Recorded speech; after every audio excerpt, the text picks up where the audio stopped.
Let's solve for sample problem number 2. At 22 degrees Celsius, there is a gap of delta which is equal to 0.2 mm between the lower end of the bronze bar and the rigid bar slab supported by two steel bars. So meron tayong ditong dalawang steel bars. So sinusupport niya itong rigid block na to. Tapos there is a gap between the lower end ng bronze natin at saka yung rigid bar. So yung tinatawag dito, ito daw yung delta o yung gap which is equal to 0.2 mm.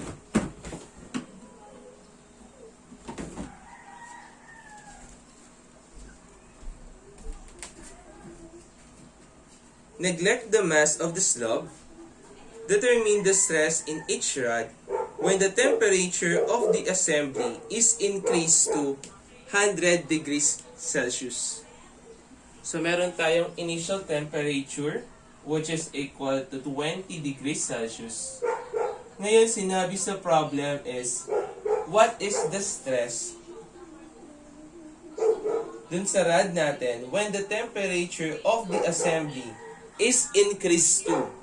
From the word itself, increased to, meaning to say, yun yung final temperature natin, which is yung 100 degrees Celsius.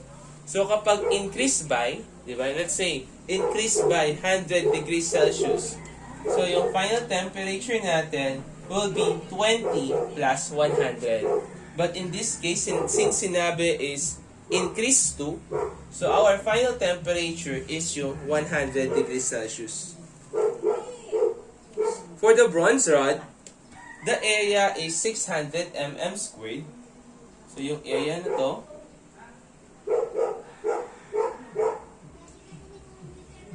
E is equals to 83 gigapascal or 83,000 megapascal.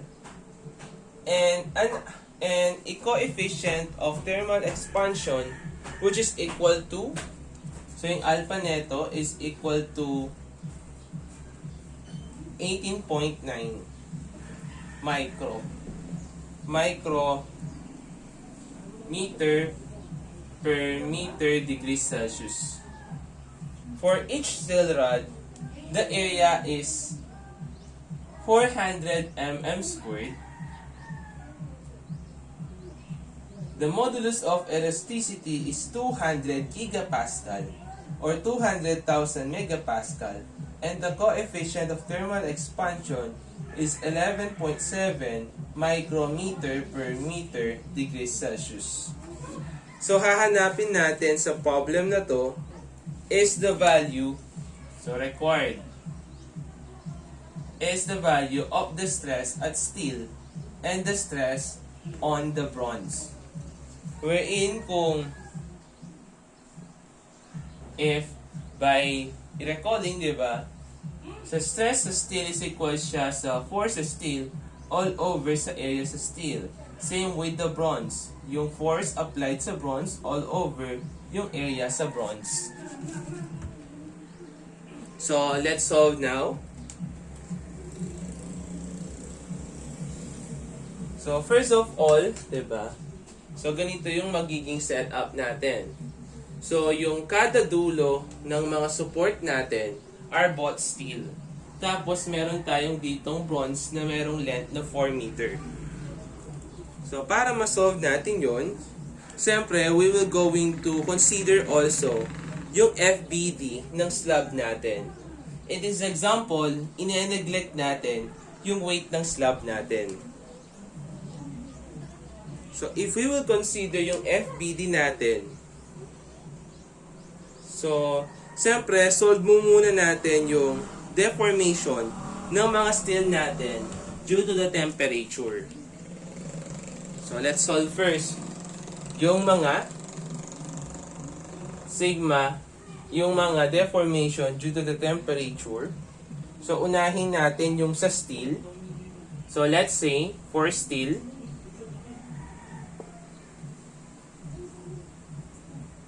so yung deformation natin sa steel, So that will become, so sabihin natin T sub S, temperature sa steel, no? That is alat. Diba? Yung thermal of expansion natin sa steel is equal to 11.7. So since mm yan, cancel lang yan.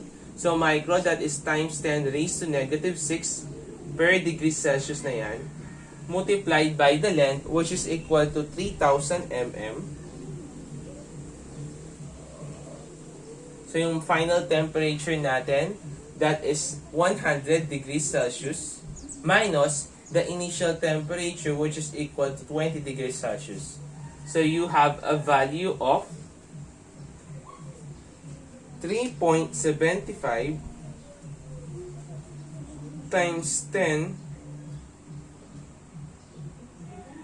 Sorry, that is, hindi pala 3.75, that is 2.808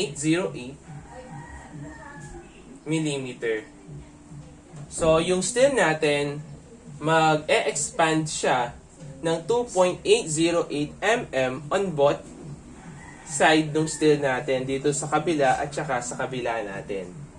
And for bronze naman, yung nasa gitna, so kunin natin yung deformation due to increase in temperature. So we have, so sabihin natin TB. So we have yung coefficient of thermal expansion natin multiplied by the length, multiplied by the change in temperature. So we have yung alpha niya, which is equal to 18.9 times 10 raised to negative 6, makakancel lang yung meter na to, per degree Celsius, multiplied by yung length niya, which is equal to 4,000 mm, multiplied by the change in temperature, 100 degrees Celsius minus 20 degrees Celsius. So you will have a thermal deformation which is equal to 6.048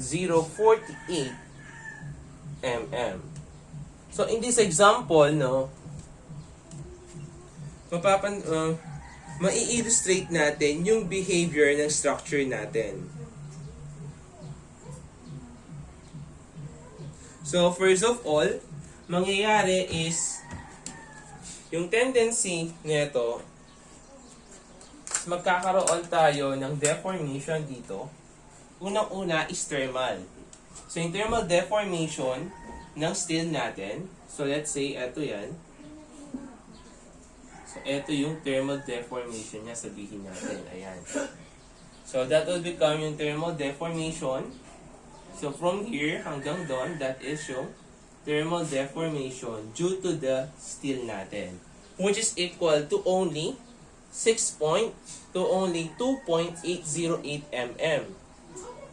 So kung pagsasama natin, no, 2.808 plus 0.2, that is 3.008 mm lang.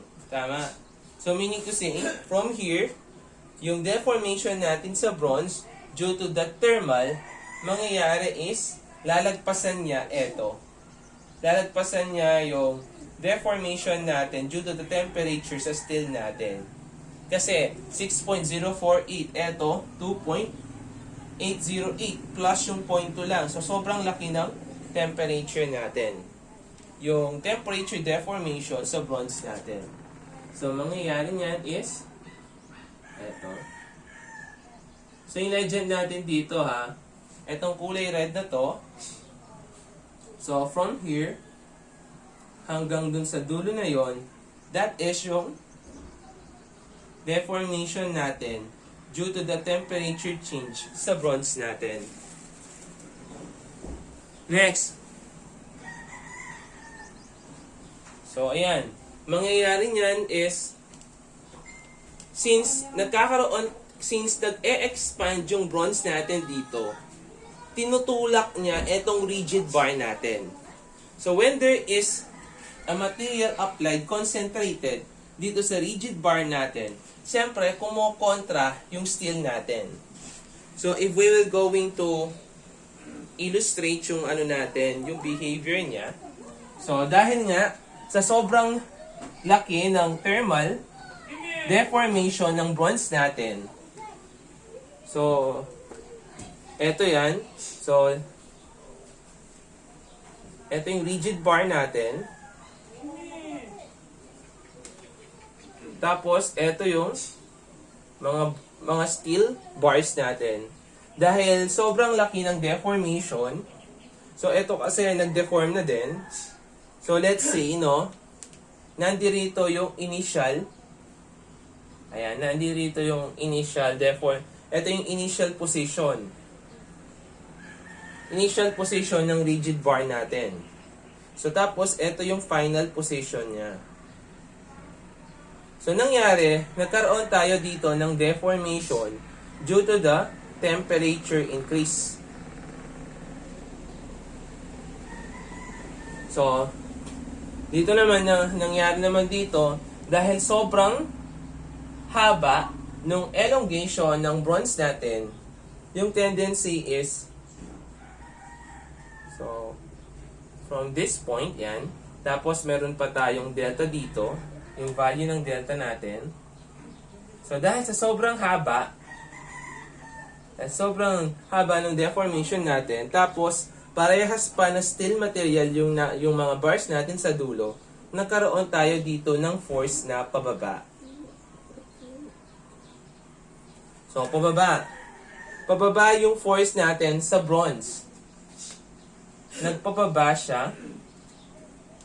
Kasi nga yung support sa bawat kabila is parehas sa steel. So, parehas yung elongation nila. And at the same time, diba, rigid ba to? So, lalabanan ng bronze natin itong rigid bar na to. So, yung susuporta sa rigid bar natin is etong sa steel natin. So, from here, we can derive a relationship wherein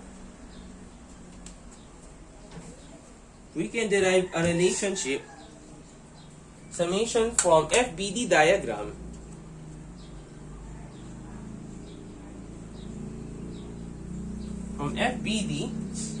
dahil nga sa sobrang laki ng thermal expansion ng bronze natin, yung force natin nagpababa.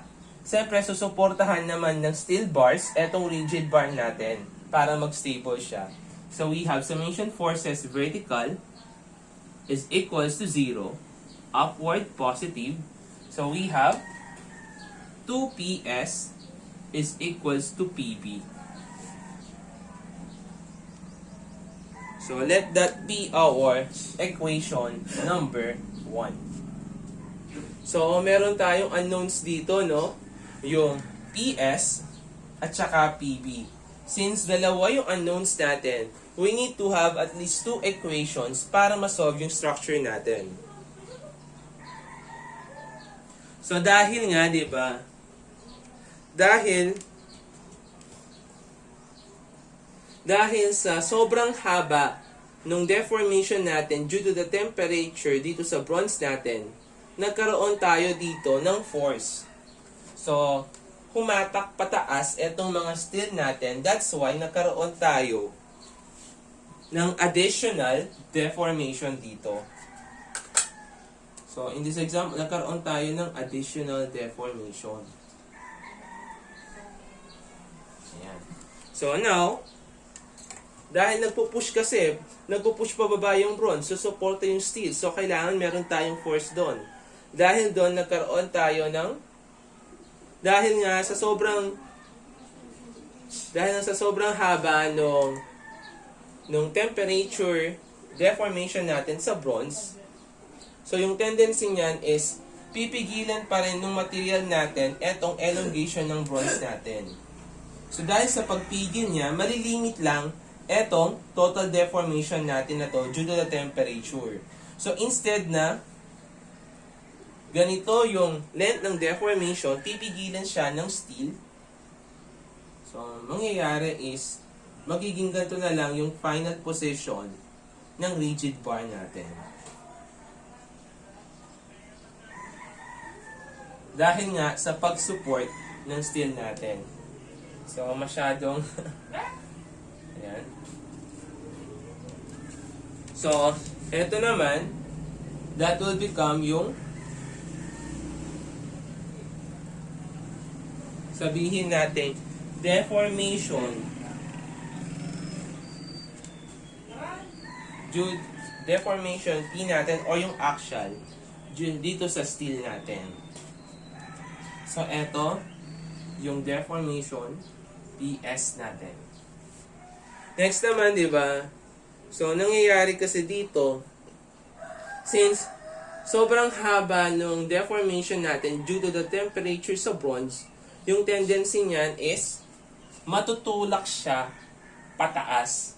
So, magko-contract siya pataas kasi nga parehas na steel yung nasa dulo. So, yung tendency niyan is magko-contract yung deformation natin dito sa steel. So, magkakaroon tayo ng force doon. So, yung deformation natin dito, yun yung tinatawag nating sabihin natin deformation due to the axial naman dito sa bronze.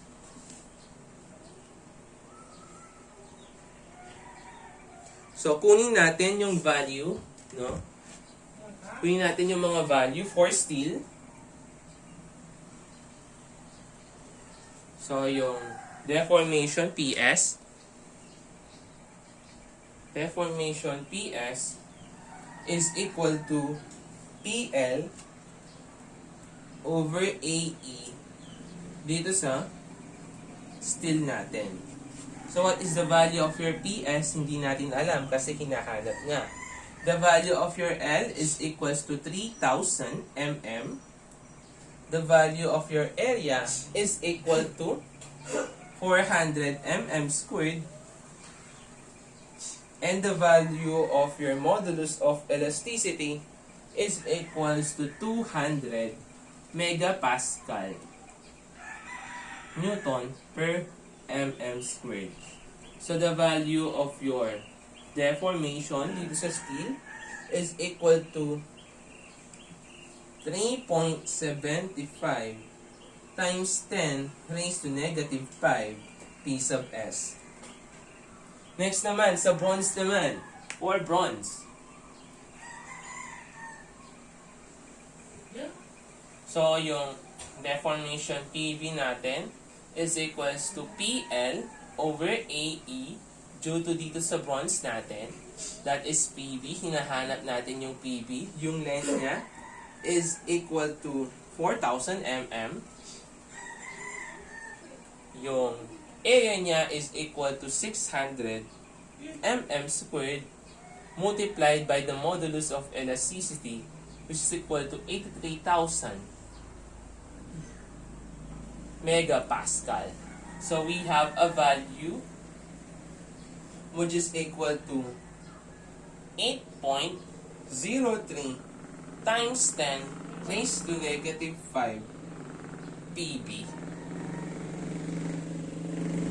So let's consider, no? So considering natin yung deformation naman, so from FBD,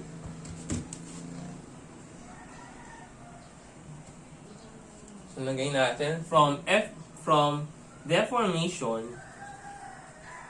so makaka-form tayo dyan ng relationships. So kung mapapansin niyo, no, pag-add natin to, so that is yung deformation natin sa temperature sa steel plus etong deformation naman natin dahil dito sa dahil sa sobrang haba ng bronze natin na nag-create ng deformation PS is equal to etong total deformation natin due to the temperature increase sa bronze. So, paano natin yan equate? Minus etong 0.2 minus yung deformation natin sa PB, diba? So, eto yung magsisilbing second equation natin. So, lagay lang natin, no, yung mga values natin Ito, that is equal to 2.808, 2.808 plus yung sa PS natin, that is 3.75 times 10 raised to negative 5 PS is equal to yung sa bronze natin, which is equal to 6.048 minus 0.2 minus etong sa B natin, which is equal to 8.03 times 10 raised to negative 5 PB. So from here, makaka-form tayo ng next equation natin. So that will become yung equation number 2 natin, pero simplify muna natin siya. So upon simplifying, gawin natin is eto. Since negative siya, lagay natin siya sa kabilang equation. So we have 8. Tinranspose natin, kaya magpa-positive yan. 8.03 times 10 raised to negative 5 PB equals, since etong mga values natin na to, so etong dalawang to, lagay natin sa kabila para ma-simplify etong 6.048 minus 0.2 minus 2.808. So you will have a value of 3.04. Tapos etong sa PS natin, lagay natin sa kabila, negative 3.75 times 10 raised to negative 5 PS. So express natin yung PB dito sa PS. So we have a value of 37858.03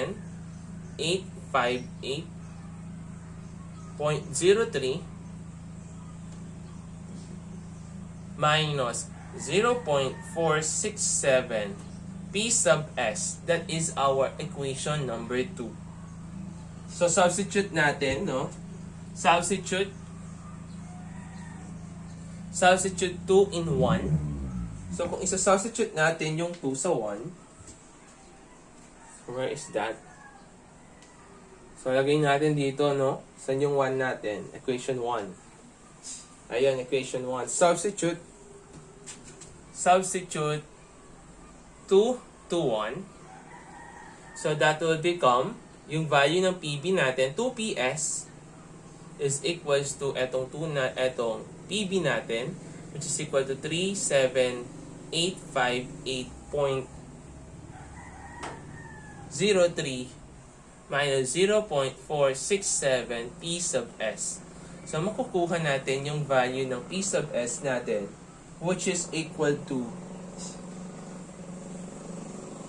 15,345.78 Newton. So therefore, twice lang natin para makuha natin yung value ng PB natin, which is equal to 30,691.57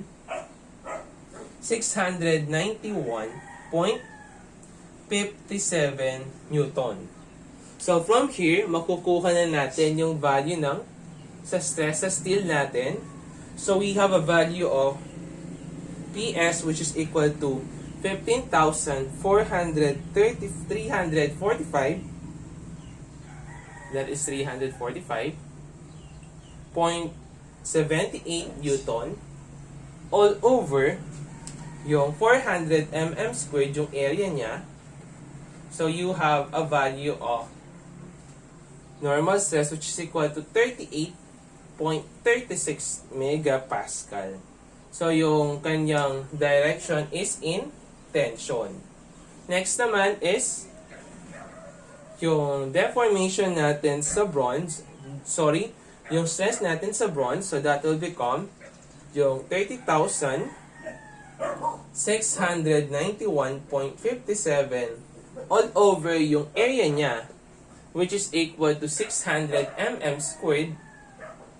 So you will have a value of stress at bronze, which is equal to 51.15 megapascal compression.